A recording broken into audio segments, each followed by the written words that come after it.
I worked as a delivery driver at my local Pizza Hut when I was a sophomore in college. It wasn't the best paying job, but it was enough to where I could pay bills and other things I wanted. Being a full-time student, I had a flexible work schedule, meaning I'd only work a few times per week. My typical hours were the weekends, which were the busiest days seeing as there were more customers. This incident happened on a Friday night while I was out doing deliveries. For a context, I live in a small town of Tennessee, so there would be a lot of land around the area and nobody out on the road. The delivery I had gotten was located on the other side of town, where the more wealthier people resided. This was a plus, as the wealthier people tended to tip more and were generally a lot nicer than most people. I was on a long road with forests on both sides trying to get to the destination when, out of nowhere, I see a car tailing behind me. This wasn't common, as these roads are mostly quiet during this time of night. For some reason, I had this feeling of dread inside and figured this person was up to no good. All the while, the car's horn is blaring nonstop to the point where I was trying to figure out what they wanted. All of a sudden, I hear the voice of a man from the car say something, but because of the wind, I couldn't hear him. That's when I slowed down, where he yelled again, and that was when I could hear something along the lines of, "Your car's on fire." I look in my rearview mirror, and the trunk is full on smoking with small flames coming from my wheels. How I didn't see this, I have no idea, but I start screaming and pull over while running out of the car. Thankfully, the driver of the other car got out and made sure I was okay. Suddenly a loud boom can be heard from the car and half of the car is now in flames. Now this is the part where I could only describe to be the work of God. Turns out this driver wasn't even supposed to be on this road. He had been coming home from work when for whatever reason he got this urge to turn onto the street even though it was the wrong way. The feeling was so strong that he thought he was crazy but decided to finally do it, and that's when he saw me. When he said that, I stood there in utter shock. It took a while, but fire rescue came to put it out while I informed my boss. Unfortunately, the fire department couldn't figure out as to what caused the fire. I had taken a week off from work after that, and all delivery vehicles were inspected. Till this day, I thank that driver for getting me to notice, as I thought he didn't have good intentions. If there hadn't been someone on that road that night, God only knows what would have happened to me. Thank God for that driver, and thank God I finally noticed.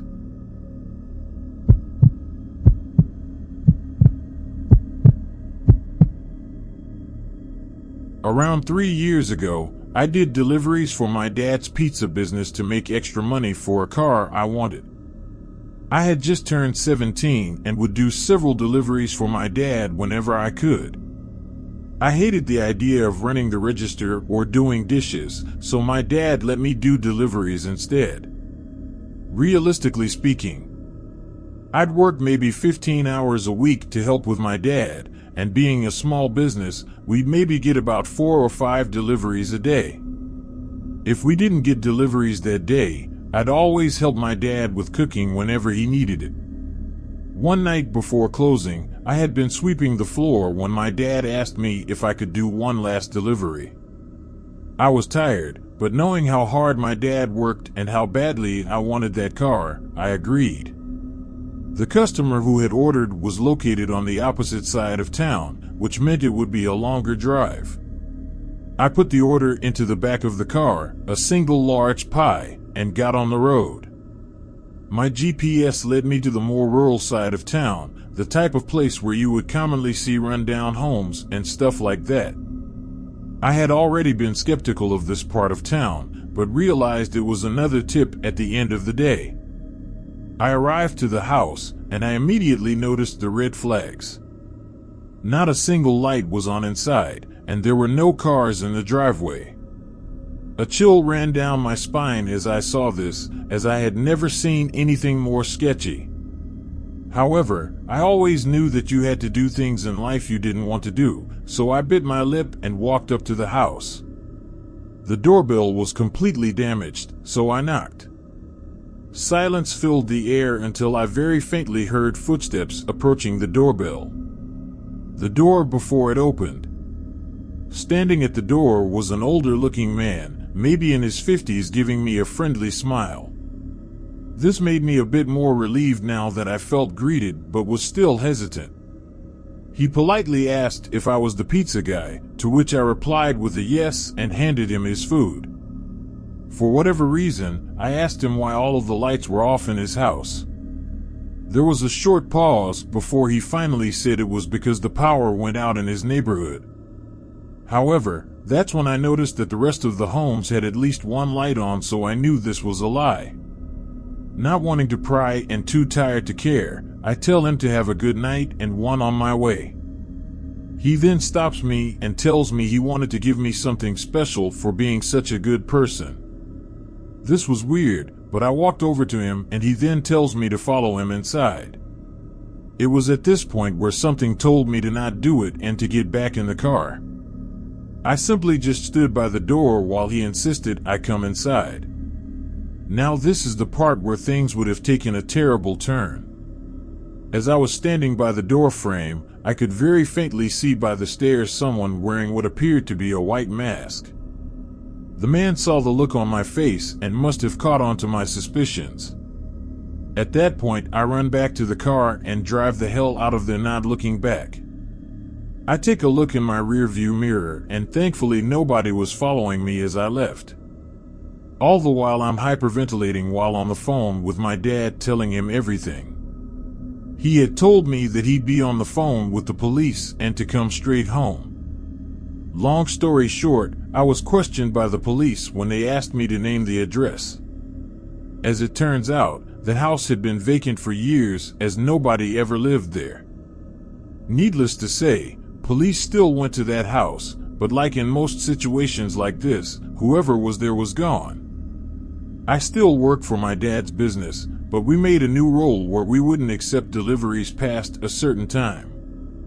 It's been a few years now and nothing has happened since. This incident still comes back to me once in a while and makes me think about what would have happened had I not seen the man in the mask.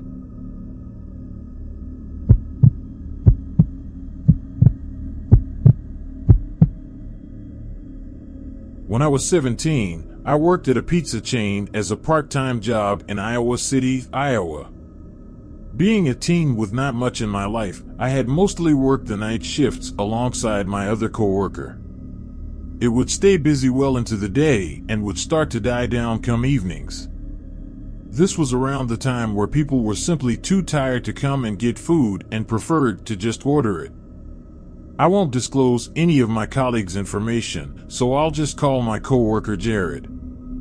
Jared was a bit older than me, who was mainly placed in charge of making the pizzas while I was the one delivering them. On this night, it had just been me and him. It was already past 10 and we were getting ready to close when the phone rang. I answered it and right away I hear someone on the other end, an older lady requesting a large pepperoni. I was annoyed as we were about to close and I really did not feel like driving. She had given me the address, which thankfully wasn't too far, and because it was a single pie, I'd be in and out.